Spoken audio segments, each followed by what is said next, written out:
Grande é a palavra que Deus hoje vai falar para a tua vida. Nossa meditação hoje se encontra em Lucas, capítulo de número 2, versículo de número 40, que diz assim a palavra do Senhor. E o menino Jesus crescia e se fortalecia em espírito, cheio de sabedoria, de graça, e Deus estava com ele. Amém?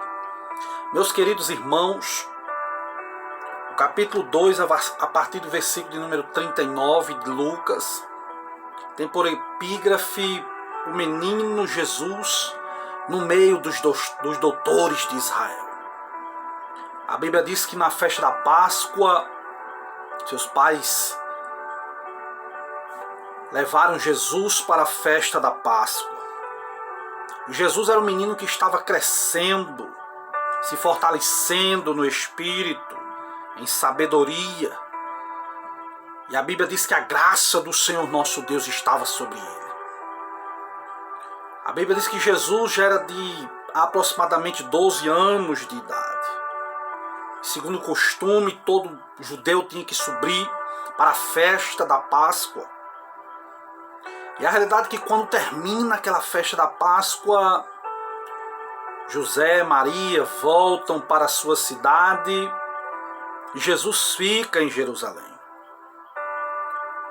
E eles sentem a falta de Jesus depois de um dia de caminhada. E eles voltam para encontrar Jesus e Jesus estava no templo e eles já estavam preocupados. Maria chega a dizer: por que o Senhor fez isso conosco? Nós estávamos ociosos, preocupados com você, Jesus. E Jesus respondeu: não sabeis vós que convinha eu estar na casa do meu Pai, cuidando dos negócios do meu Pai? O interessante que quando nós vamos ler essa parte bíblica, essa porção bíblica, nós aprendemos que Mateus ele vai enfatizar sobre a soberania de Cristo.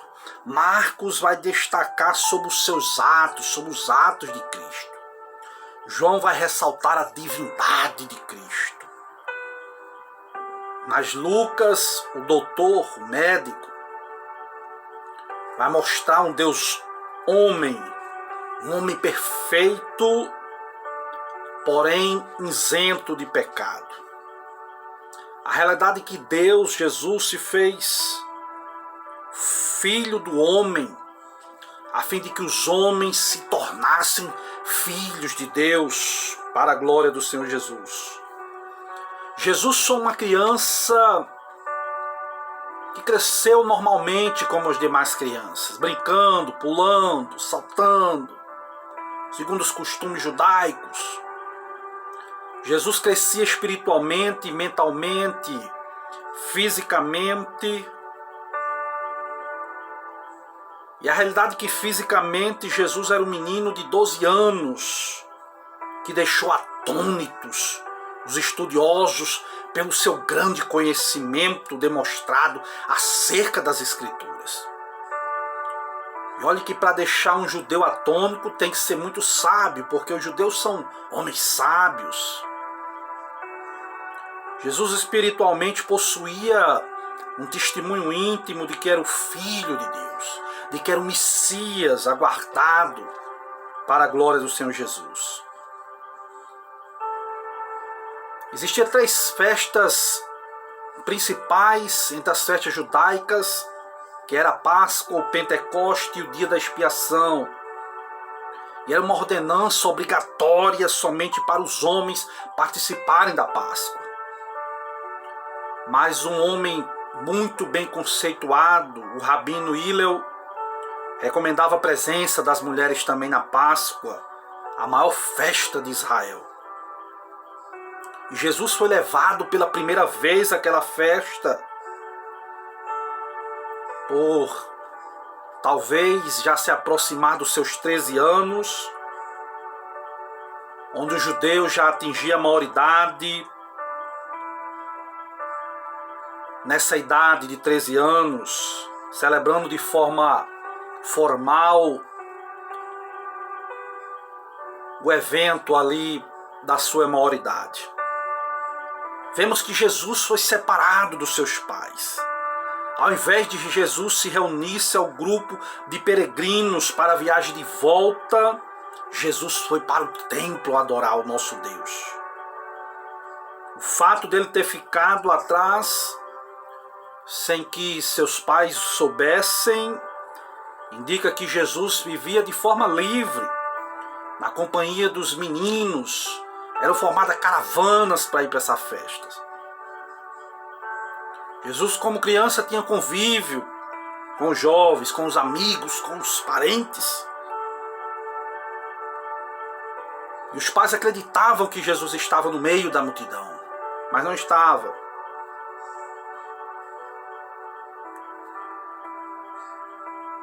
E os pais de Jesus começam a procurar Jesus no meio da multidão.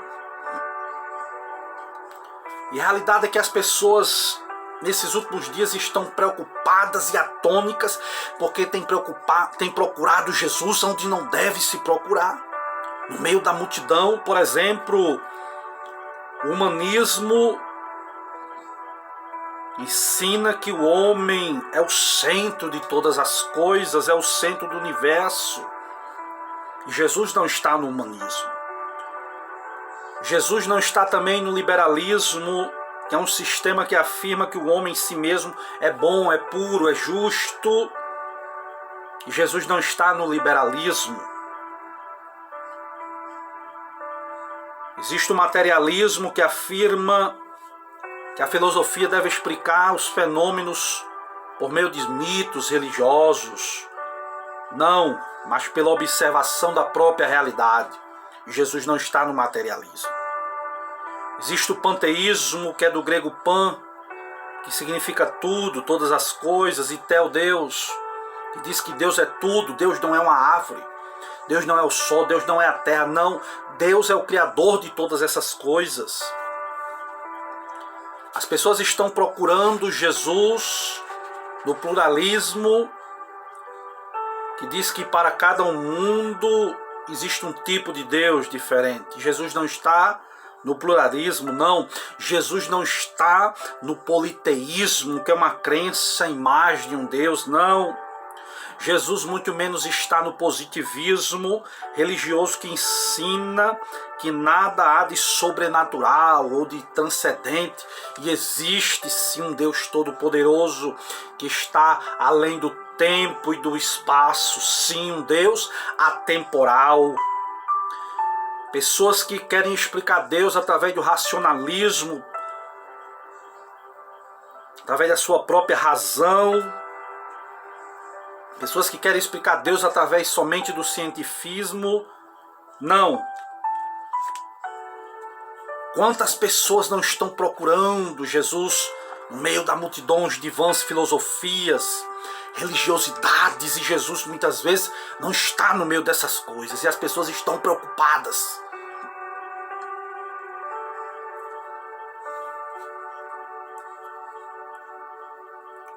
Jesus, aos 12 anos de idade, já estava ciente da sua condição de filho de Deus e que tinha uma missão a cumprir. Ele já sabia que estava na casa do Pai, cuidando dos negócios do Pai. Os rabinos na época faziam perguntas e davam licença total para os estudiosos fazerem perguntas, e Jesus estava ali no meio, sentado, interrogando os rabinos de forma que eles se admiravam. Jesus não estava no meio de roda de escarnecedores, ouvindo pornografia, ouvindo fofocas e piadas de mau grado, não. Jesus estava no meio dos homens sábios, no meio dos doutores, aprendendo intelectualidade, aprendendo sabedoria divina, sabedoria do alto. Aleluia, para a glória do Senhor Jesus.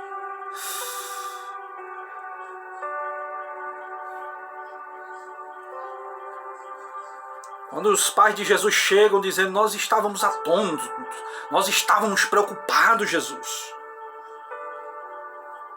E Jesus diz: por que vocês me procuravam? Vocês não sabiam que Me cabia estar na casa do meu pai? Não o pai José, mas o pai Deus Todo-Poderoso. Cuidando dos negócios dele, ouvindo a palavra dele, aprendendo as palavras do Senhor nosso Deus.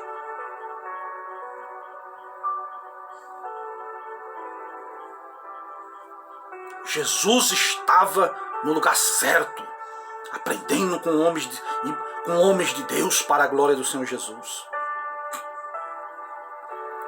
Eu vejo uma dedicação na vida de Jesus desde criança, de querer cumprir a sua missão, de querer aprender a palavra do nosso Deus, de querer estar no meio de pessoas, homens, aleluia, para a glória do Senhor Jesus, que ensinasse-lhe algo realmente proativo. Vemos na vida de Jesus, além da dedicação, aleluia, um serviço, aleluia, porque ele disse que estava na casa do Pai para tratar dos negócios do Pai, ou seja, aos 12 anos, Jesus já tinha uma vocação ao serviço do nosso Deus. Jesus era uma criança perfeitamente obediente aos seus pais. Jesus não estava ali por desobediência, não. Embora Jesus sendo filho de Deus, Jesus não era isento da sua responsabilidade como filho. Jesus não estava isento das suas obrigações e fardos da vida, não.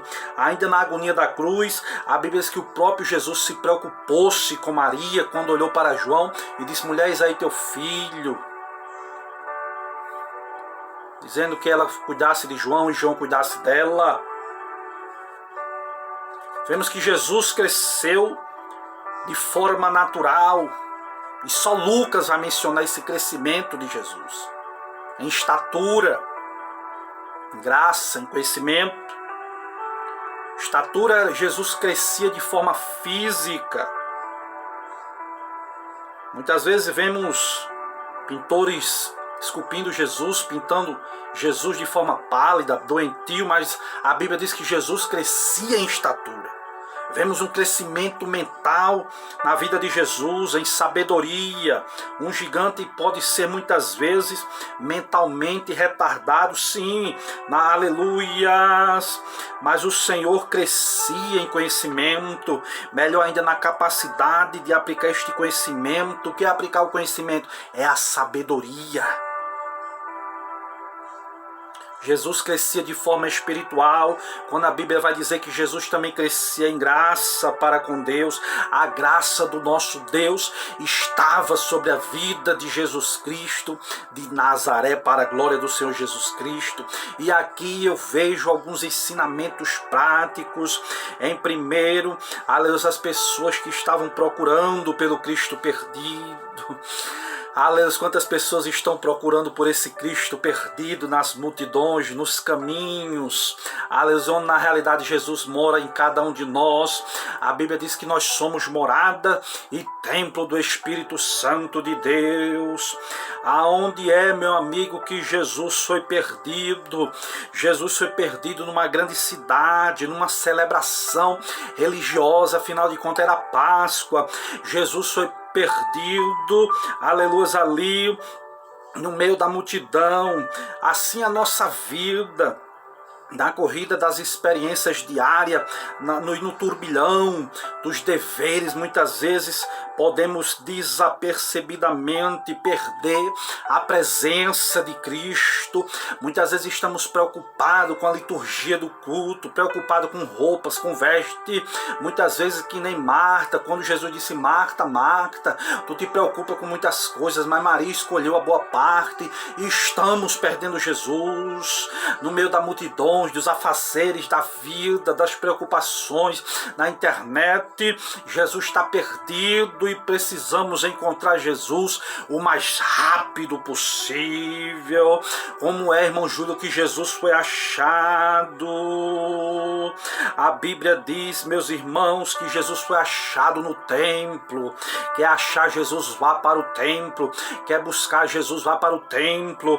Se não há mais a presença de Cristo em nossa vida, vida. Devemos voltar ao lugar onde perdemos a presença de Jesus. A Bíblia diz que Sansão já não sabia que o Senhor tinha se retirado dele lá em Juízes 16:20. Quando ele estava apaixonado por Dalila, e Dalila disse: Sansão, se eles têm sobre ti. Sansão disse: vou se levantar, vou lutar contra eles. E não sabia ele que o Senhor já não estava com ele. Aleluia. Quantas pessoas acham que Deus está ainda na vida dele, quando na realidade Deus já não está mais. A Bíblia diz que Deus olhou para o profeta Samuel e disse: Samuel, até quando você vai ter dó de Saul, já havendo eu rejeitado? Ele abandonou a minha presença, ele já não quer mais nada comigo. Vou levantar um homem segundo o meu coração, para a glória do Senhor Jesus Cristo. A realidade é que os pais de Jesus tinham uma somente posição, uma suposição que Jesus estava no meio da multidão. Não basta ter suposições, não. É preciso ter certeza. Nem sempre Jesus está nas grandes multidões, no meio dos caminhos, não. Muitas vezes Jesus está lá no templo, no meio dos doutores. A Bíblia diz que onde tem 2 ou 3 reunidos, no nome dele, ele está no meio, para a glória do Senhor Jesus Cristo. A realidade é que os pais de Jesus, José e Maria, tiveram uma busca premiada, aleluia, porque ficaram felizes quando encontraram o menino Jesus no templo, para a glória do Senhor Jesus. Glória seja dada ao nome do Senhor Jesus. Aonde devemos achar Jesus? Jesus pegara uma criança. Se fosse nos dias de hoje, as pessoas buscariam uma criança num playground, num parque de diversão, num orfanato, numa escola. Quem sabe muitas vezes as pessoas fossem nos dias de hoje iam buscar Jesus na casinha do coleguinha, nas redes sociais, mas não, foram buscar Jesus no lugar certo, no templo sagrado, para a glória do Senhor Jesus. E o que é que Jesus estava fazendo lá? Cuidando dos negócios do Pai. Um certo evangelista chamado John Vassar, aleluia, um grande ganhador de almas inglês, falou certa vez de Cristo, uma senhora, e ela contou aquela história ao seu marido, e o marido respondeu à sua esposa dizendo: você deveria ter dito a ele que cuidasse dos seus próprios negócios. Aleluia. E a esposa olhou para o seu marido e disse: e se fosse você que tivesse ali no meu lugar, o que é que você teria dito? E ele retrucou dizendo: eu teria pensado que o negócio desse homem, aleluia, era justamente falar de Deus, para a glória do Senhor e Salvador Jesus. Qual é o teu negócio? Aleluia. Nesses últimos dias, na igreja, na congregação, no teu trabalho, na escola onde você está, aleluia, tem dado, aleluia, lugar para Deus trabalhar. Deus tem te usado para falar do amor dele, mas irmão, Judá não pode. Mostra, prega com tua vida, com o teu semblante, com os teus pensamentos, com a tua posição. Você é luz do mundo, sal da terra. Faça a diferença através do teu testemunho, para a honra, para a glória do Senhor e Salvador Jesus Cristo. Jesus era um homem que estava sujeito aos seus pais, aleluias. Não fosse nos dias de hoje, sujeição aos pais é prisão perpétua. Quantos jovens não querem, quantas crianças não querem ficar livre dos pais para ser finalmente livre? Esses jovens crianças que empinam o nariz e dizem: eu já sou de maior. Ei, meu querido, sabe o que é ser livre?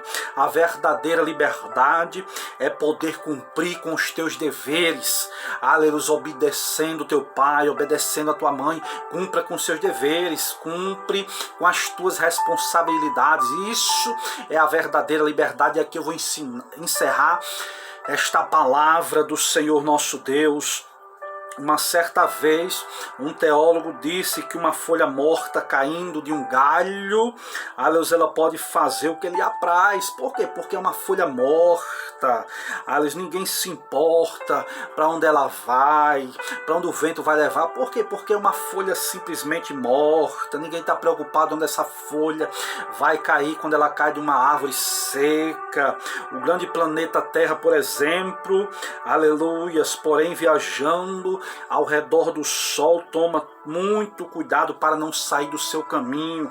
Por quê? Porque um mínimo desvio do caminho, aleluia, que Deus marcou para ele, conturbaria a vida do ser humano. A terra, meu querido, é muito mais livre do que uma folha do outono. A realidade é essa. Recebe do sol a sua liberdade, sim. A terra recebe à luz do sol toda a sua liberdade. Se fôssemos nós, fôssemos apenas uma folha seca, poderíamos flutuar também por aí, de lá para cá, sermos levados para o vento, como quiséssemos, mas não somos folha seca, não. Somos almas imortais, criadas à imagem e semelhança do Criador, e temos uma obra grandiosa para fazer. O que é, irmão Júlio? Devemos ficar dentro da órbita que o amor de nosso Deus, aleluia, traçou para as nossas vidas. Deus tem um propósito contigo, Deus tem um projeto contigo. Você não é uma folha seca, não. Aleluia, Deus te colocou aqui com um propósito, com uma chamada para se cumprir. Aleluia, se você gostou desta palavra, compartilha com outras pessoas, se inscreve no canal aí, que Deus possa te abençoar. Recebe esta palavra, busca Jesus no lugar certo, como Deus falou aqui a nosso coração. O nosso Deus não está longe para que não possamos alcançá-lo em cima das estrelas, não, muito menos embaixo das profundezas da terra. O nosso Deus está bem pertinho de mim, de ti, para a glória do Senhor Jesus. Irmão Júlio, meu Deus, faz tempo que não fala comigo. Sabe por quê? Porque a Bíblia está fechada. Já dizia um pregador, a Bíblia aberta é Deus falando com o homem. Abra sua Bíblia e Deus vai falar com você de forma grande e sobrenatural, para a glória do Senhor Jesus. Que Deus te abençoe em nome de Jesus. Orei por nós, que eu estou orando por vocês em nome de Jesus. Amém.